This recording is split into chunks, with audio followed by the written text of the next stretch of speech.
I don't even know how to start this. My head's a mess. My hands are shaking as I type. But I need to get this out because I feel like I'm losing my mind. Maybe writing it down will make it real. I thought my marriage was solid. Maybe not perfect, we had our ups and downs like any couple, but I believed in what we had. We built a life together. Shared a home, memories, plans for the future. I thought we were on the same page. Turns out I was the only one reading the book. Stephanie and I met in college. She was this bright, energetic force of nature, and I was just a guy who got lucky enough to be pulled into her orbit. We were together for almost 10 years, married for 5. And until recently, I would have sworn she was my person. The one I'd grow old with. The one I'd build a family with. Lately, though, things had felt off. Small things at first. A shift in her energy. A little more distance. Excuses that didn't quite make sense. She started working late more often. At first, I didn't question it. She had a demanding job, and sometimes that just came with the territory. But then she started going out for drinks with coworkers after work. Something she never used to do. When I'd ask who she was with, her answers were vague. "Oh, just the team," she'd say, brushing it off. I let it go. I told myself I was being paranoid. Then came the phone habits. She started tilting the screen away from me when she was texting, setting it face down, walking into another room to take calls. I noticed, but I didn't say anything. I wanted to trust her. I told myself I was just imagining things, that I was looking for problems that weren't there. Then there were the girls' nights. They became more frequent, more last minute. And every time she came home, there was something different about her. A glow, a distracted smile, a smell on her clothes that wasn't her usual perfume. I'd lie awake at night, staring at the ceiling, my gut screaming at me that something was wrong, that I needed to confront her. But I didn't, not yet, because deep down I was still clinging to the hope that I was wrong, that I was just being insecure, that my wife, the woman I had given my heart to, wouldn't do this to me. I was about to learn just how wrong I was. I didn't want to be that husband, the one who snoops through his wife's phone, who interrogates her every move, who sees betrayal in every late-night text. I wanted to believe that this was just a rough patch, that we'd find our way back to each other. But something deep inside me refused to settle. The unease had been gnawing at me for weeks, and every time I tried to push it down, something else would happen to bring it back stronger. Then came the night that changed everything. Stephanie came home late again. She was laughing, a little too easily, her eyes bright in a way I hadn't seen in months. "Had fun?" I asked, studying her face. "Yeah, we had such a great time," she said, slipping off her coat. Her voice was light, carefree. Too carefree. I stepped closer, watching her movements. And then, I did something I hadn't done before. I wrapped my arms around her in a casual hug and inhaled deeply. That's when I smelled it. Cologne. Not hers. Not mine. Someone else's. My stomach twisted, but I forced myself to stay calm. "Who was there?" I asked, keeping my tone neutral. "Oh, just the girls from work. A few other friends joined too," she said, waving a hand dismissively. The words came out too easily, too rehearsed. I looked at her, really looked at her. The slight hesitation. The way she avoided my eyes for just a fraction of a second. The way she was already walking toward the bedroom, eager to change out of whatever she'd been wearing. I wanted to believe her. God, I wanted to believe her so badly. But deep down, I knew she was lying, and I needed to find out the truth. I wasn't going to confront her, not yet. If she was lying to my face, I needed proof. Real proof. Not just gut feelings and perfume on her clothes. So I started watching. She was careful, but not careful enough. Over the next few days, I noticed the patterns. The way she'd smile at her phone and quickly turn the screen away when I walked by. The way she suddenly started caring about how she looked before girls' night.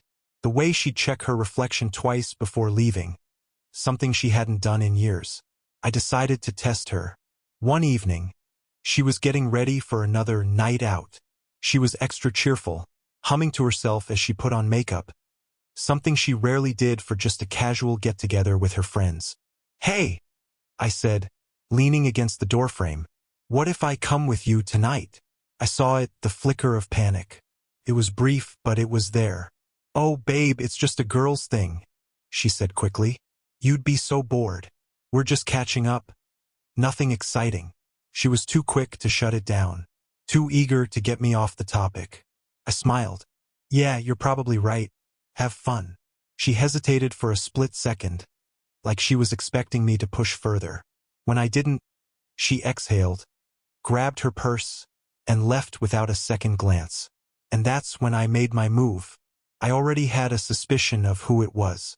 A guy from her office, Ryan.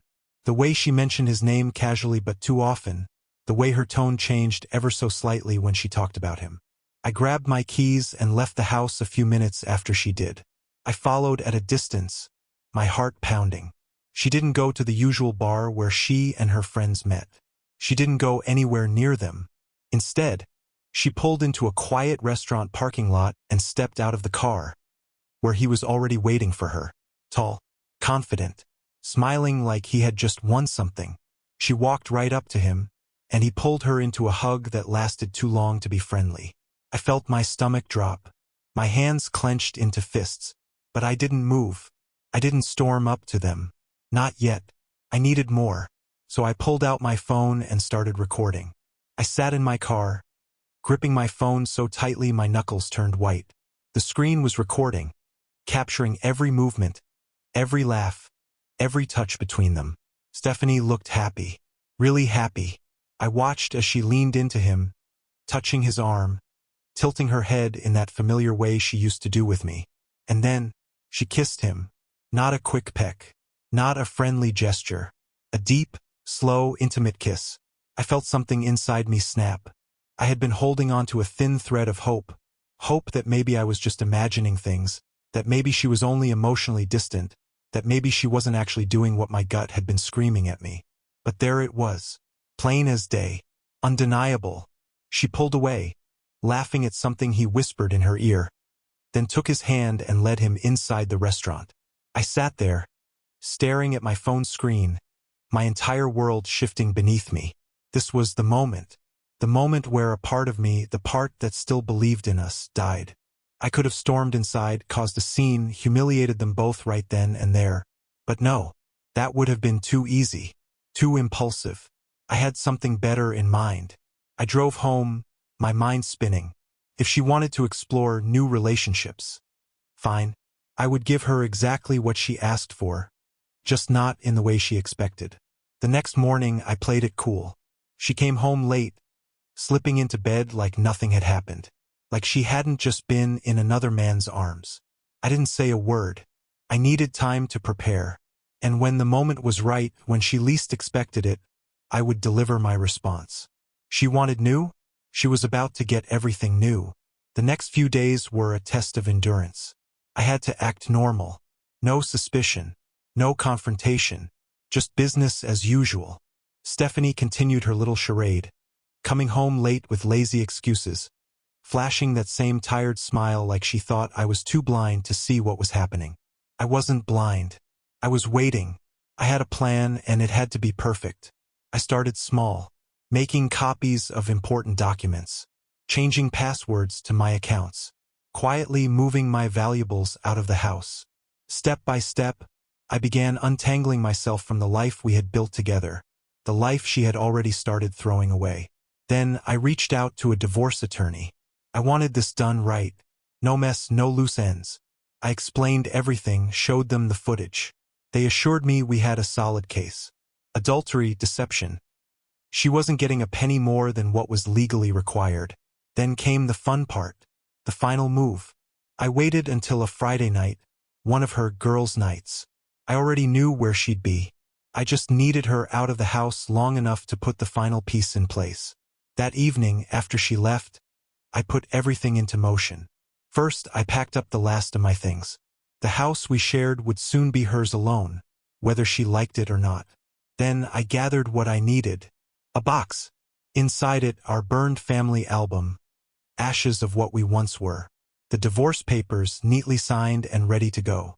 And a note. A simple, final message to tie it all together. Don't bother to come back, sweetie. ever. I arranged for a delivery service to drop the box off at the restaurant where she was having her little rendezvous. She'd receive it while still basking in the glow of her new relationship. It was poetic, really. With everything in place, I took one last look at the house. The memories. The love that had once been real. Then, I walked out the door and never looked back. I sat in my car a few blocks away, watching the tracker on my phone. The delivery guy was en route. My heart was steady, my mind clear. She had no idea what was coming. I imagined the moment, her laughing over dinner, completely unaware. Then the delivery guy would walk in looking for her. She'd be confused at first, maybe even excited, thinking it was some surprise gift from her new man. Then she'd open the box. First, the burned family album, charred remains of the life she destroyed. Then, the divorce papers, cold, legal proof that I was gone. And finally, the note, the last words she'd ever get from me. "Don't bother to come back, sweetie. Ever." I wished I could have been there to see her reaction. The confusion, the horror, the realization sinking in. I wondered if she'd rush outside trying to call me, if she'd cry, if she'd panic. But it didn't matter, because I wouldn't answer. I turned my phone off, took a deep breath, and drove away. Stephanie tried to reach me. Of course she did. First, through frantic texts, then calls, then voicemails, each one more desperate than the last. "Please, can we just talk? It's not what you think, I swear. You don't have to do this. We can fix this. Just answer me, please." I never responded. Her new boyfriend? He didn't stick around for long. I heard through mutual friends that once he realized she was no longer a married woman sneaking around, she lost her appeal to him. Her perfect little fantasy crumbled in her hands.